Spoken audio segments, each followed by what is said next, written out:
नमस्कार दोस्तों, स्वागत है आपका अपने YouTube चैनल टेक्निकल अड्डा 17 पर। मैं विपिन कुमार।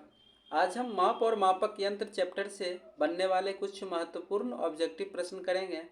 अगर आप इस चैप्टर का पहला पार्ट नहीं देखे हैं तो पहले उसे देख लें, उसके बाद पार्ट बी देखें। तो आइए शुरू करते हैं। अगर आप अभी तक चैनल को सब्सक्राइब नहीं किए हैं तो सब्सक्राइब करें और अपने दोस्तों में शेयर करें। इस ऑब्जेक्टिव प्रश्न में से आपका कितना सही होता है कमेंट सेक्शन में ज़रूर बताएं। तो चलिए शुरू करते हैं आज का सेशन। पहला प्रश्न है हमारा, एक माइक्रोमीटर किसके बराबर होता है। तो एक माइक्रोमीटर एक मिलीमीटर का, जिसको हम एमएम में व्यक्त करते हैं, का 1000वां भाग होता है। कितना भाग होता है? 1000वां भाग। आंसर हो जाएगा आपका ए नंबर, 0.001 मिलीमीटर। नेक्स्ट प्रश्न पे चलते हैं। नेक्स्ट प्रश्न है हमारा, 12 को इंच में बदलें। हम जानते हैं 1 इंच बराबर 25.4 तो आपसे पूछा गया 12 का, तो 12/25.4 करेंगे।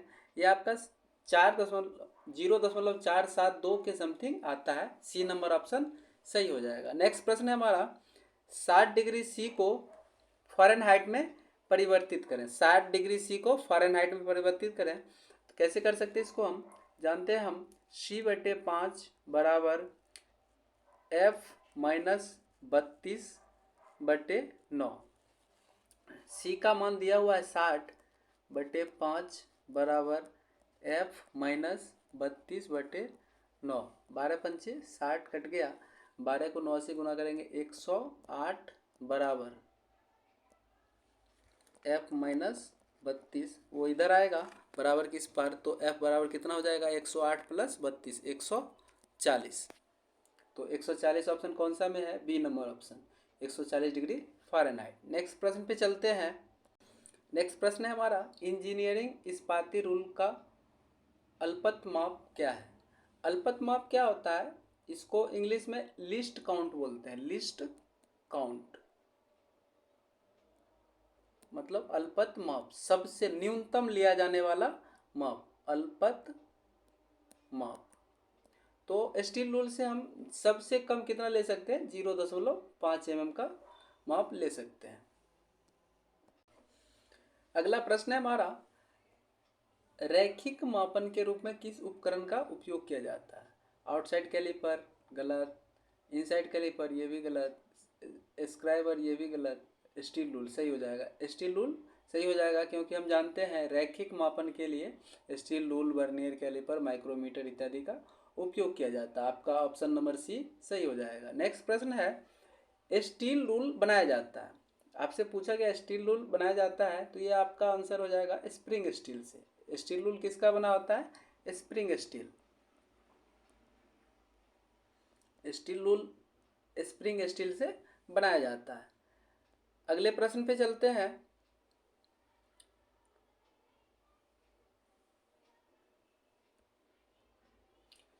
टेढ़ी मेढ़ी सतहों को जांचने के लिए प्रयोग में आने वाला रूल कौन सा है? टेढ़ी मेढ़ी सतह, उबड़ खाबड़ जगह जो रहता है उसको हम स्टील टेप से माप सकते हैं इजीली। चलिए नेक्स्ट प्रश्न पे देखते हैं। तो नेक्स्ट प्रश्न है हमारा, एक रेडियन बराबर कितना डिग्री? एक रेडियन बराबर होता है 57.3 डिग्री समथिंग। तो आपका ऑप्शन नंबर सी सही आंसर हो जाएगा। नेक्स्ट प्रश्न पे चले। तो नेक्स्ट प्रश्न है हमारा, त्रिज्या माप के लिए निम्न में से किसका उपयोग किया जाता है। त्रिज्या माप के लिए micrometer, ring gauge, surface gauge, इनमें सभी। आपका रिंग गेज सही आंसर हो जाएगा। इसका उपयोग त्रिज्या मापने के लिए किया जाता है। नेक्स्ट प्रश्न है हमारा, सतह की जांच करने वाला औजार है, सरफेस को जांच करने वाला औजार है। तो गुनिया सही है, सरफेस प्लेट ये भी सही है, सरफेस गेज ये भी सही है। तो ऑप्शन नंबर डी आपका सही हो जाएगा इनमें से सभी। नेक्स्ट प्रश्न पे चलते हैं। पूछा गया आपसे, एक मीटर बराबर कितना इंच?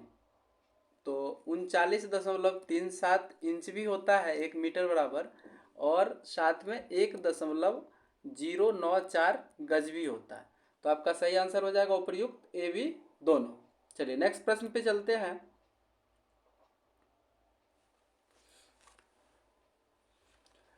निम्नलिखित में से कौन मापने वाला यंत्र है? कौन किससे माप सकते हैं? वर्नियर कैलिपर, ये गलत हो जाएगा। वर्नियर बेवल चांदा, ये होगा। गुनिया, ये गलत हो जाएगा। सरफेस गेज, ये भी गलत हो जाएगा। आंसर आपका हो जाएगा वर्नियर बेवल चांदा, जिसको इंग्लिश में कहते हैं vernier bevel protector, bevel protector. तो अब 12 नंबर का आंसर क्या हो जाएगा? Vernier bevel protector. नेक्स्ट प्रश्न पे चलते हैं। क्वेश्चन पूछा जा रहा है आपसे, दर्शाए गए चित्र में गुनिया ट्राई स्क्वायर से क्या जांच किया जा रहा है? तो ये स्क्वायरनेस जांच किया जा रहा है। क्या जांच किया जा रहा है? स्क्वायरनेस, यानी कि वर्गाकारिता। क्या जांच किया जा रहा है? वर्गाकारिता, कॉर्नर से। तो आपका ऑप्शन देख लीजिए कौन सा ऑप्शन सही है। तो ऑप्शन नंबर सी, वर्गाकारिता। नेक्स्ट प्रश्न है हमारा,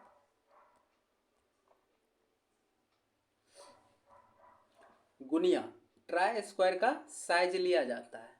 तो स्टोक की लंबाई चौड़ाई से गलत, ब्लेड की लंबाई चौड़ाई से, ये भी नहीं होगा। स्टोक के आंतरिक सिरे से ब्लेड के अंतरिम सिरे तक, ये आपका सी नंबर ऑप्शन सही हो जाएगा। गुनिया ट्राई स्क्वायर का साइज कहाँ से लिया जाता है? तो स्टोक के आंतरिक सिरे से ब्लेड के अंतिम सिरे तक। नेक्स्ट प्रश्न है कि जैनी कैलिपर, जैनी कैलिपर को कहते हैं। तो ध्यान रखिएगा, जैनी कैलिपर का एक अन्य नाम होता है हर्मोफ्रोडाइट कैलिपर, हर्मोफ्रोडाइट कैलिपर, हर्मोफ्रोडाइट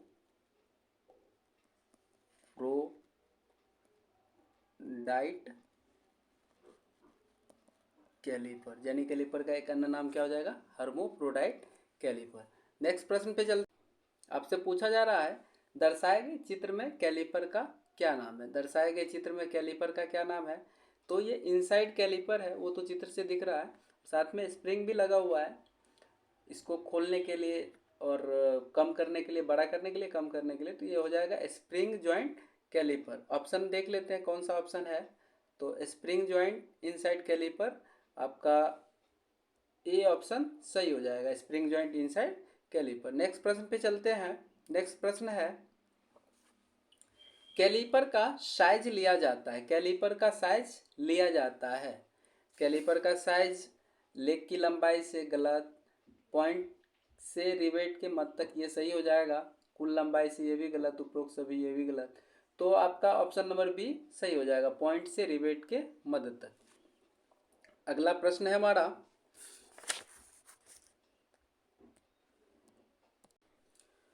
पूछा जा रहा है, दर्शाए गए चित्र में ट्राई स्क्वायर से जांच की जा रही है। ट्राई स्क्वायर से क्या जांच किया जा रहा है? तो ट्राई स्क्वायर से यहाँ पे फ्लैटनेस जांच किया जा रहा है। फ्लैटनेस, फ्लैटनेस जांच किया जाता है, जिसको हिंदी में क्या कहते हैं? समतलता, समतलता जांच किया जा रहा है। ऑप्शन नंबर बी सही हो जाएगा, ऑप्शन बी, ऑप्शन बी सही हो जाएगा। नेक्स्ट प्रश्न पे चलते हैं। प्रश्न है, चित्र में किस प्रकार के कैलिपर को दर्शाया गया? तो ये कौन सा कैलिपर है? जैनी कैलिपर। कौन सा कैलिपर है? जैनी कैलिपर, जिसको हम दूसरा नाम क्या था? हर्मोफ्रोडाइट कैलिपर, हर्मोफ्रोडाइट कैलिपर भी कहते हैं जैनी कैलिपर को। ध्यान रखिएगा, हर्मोफ्रोडाइट कैलिपर भी जैनी कैलिपर को कहा जाता है। तो ये चित्र में दर्शाया गया कौन सा कैलिपर है? हर्मोफ्रोडाइट कैलिपर या जैनी कैलिपर। अगला प्रश्न है, दर्शाए गए चित्र के एक्स लेवल भाग को पहचाने। दर्शाए गए चित्र के एक्स लेवल भाग को पहचाने। चलिए नेक्स्ट प्रश्न पे चलते हैं। ये दर्शाए गए चित्र में एक्स भाग का नाम पूछ रहा है। जो दर्शाए गए चित्र में एक्स भाग का नाम क्या है? तो इसको हम स्टॉक कहते हैं। क्या कहते हैं? स्टॉक। ये पूरा भाग आपका हो जाएगा ब्लेड, और इसको हम कहते हैं स्ट्रेट एज, स्ट्रेट एज। तो ऑप्शन नंबर सी आपका सही हो जाएगा। इस ऑब्जेक्टिव प्रश्न में से आपका कितना सही होता है कमेंट सेक्शन में अवश्य बताएं। रेलवे में एएलपी टेक्नीशियन वैकेंसी आने वाली है। अगर आप अभी से ट्रेड की पढ़ाई करेंगे तो अवश्य ही आपका रिजल्ट हो जाएगा। धन्यवाद। जय हिंद, जय भारत।